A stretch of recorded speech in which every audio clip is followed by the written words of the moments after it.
What's up, you wonderful people? This right here is an IBC Tote. This one's a 330 gallon. And I want to show you a few ways you can actually take these things. And one other thing as well too, just to give you some ideas of underground storage or makeshift root cellar. This one, like I said, 330 gallon IBC Tote. I think they go as well 225 gallon. I don't know if there's any other sizes that I know of, but 225 and 330 gallon are what I'm used to seeing. There might be some bigger ones or smaller ones, but some people use what do you call them, septic system tanks, and they'll take those and bury them as well, and use them for. Some people use them for underground bunkers or whatever too, but that's not a very good shelter. I mean, yes, it'll keep you hidden, but for something of damage, nope, it won't. So anyway, this one, you could cut the top on this and basically make it removable and put back on.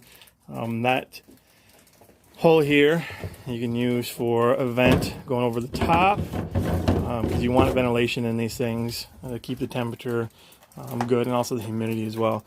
And then down here in the bottom, pardon my step, there's a hole as well. There's actually two places to vent.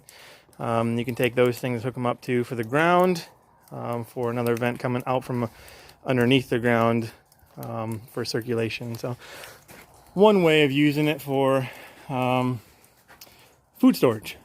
So a makeshift root cellar, and it's pretty sturdy. You can bury it. It won't affect it. This is aluminum, but it's pretty stiff on there.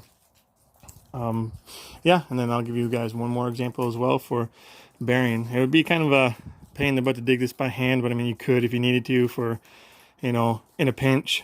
And then we'll go something else here real quick. Something else you can use is 55-gallon drum with a sealable lid.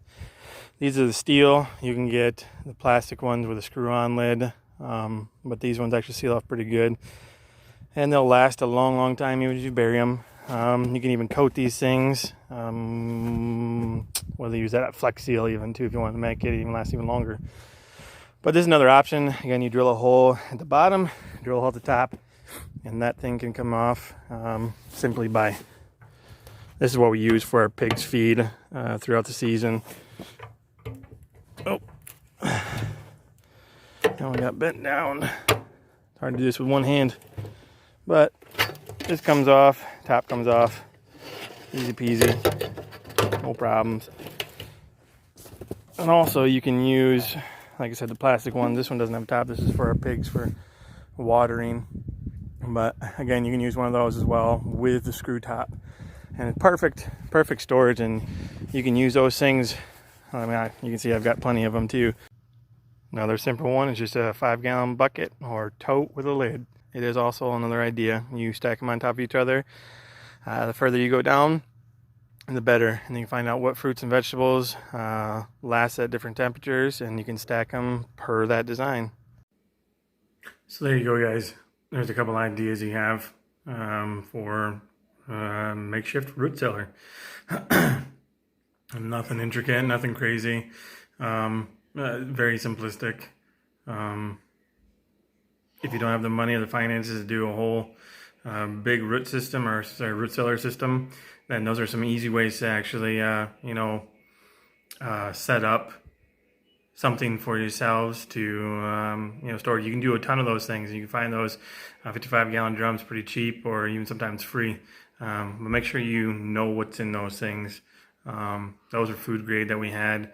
The plastic ones too, you can get food grade, but you don't want to make sure that you don't have anything that's not food grade. Otherwise, it could cause some problems later on down the road. Same thing for the IBC totes.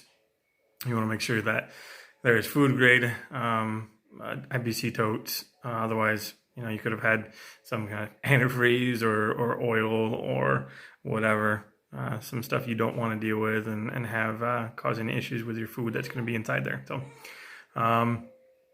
yeah, so you guys can check out those different ideas, give you something to work with. And again, the temperature-wise, I think online they say somewhere between 32 and 40 degrees Fahrenheit, but you know, it can go a little higher than that as far as I'm concerned.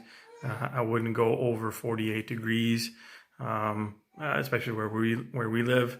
And then the humidity part, again, I think they said anywhere from 85 to 90% humidity. Ways to actually regulate the temperature better in there is to use a dirt floor rather than doing a concrete floor, or even a stone floor, but to each his own. I've seen all the different styles, whatever. So I've seen concrete work good. I've seen dirt floors work good. I've seen even stone floors work great. You know, I've found that those totes and even the 55-gallon drums work just fine.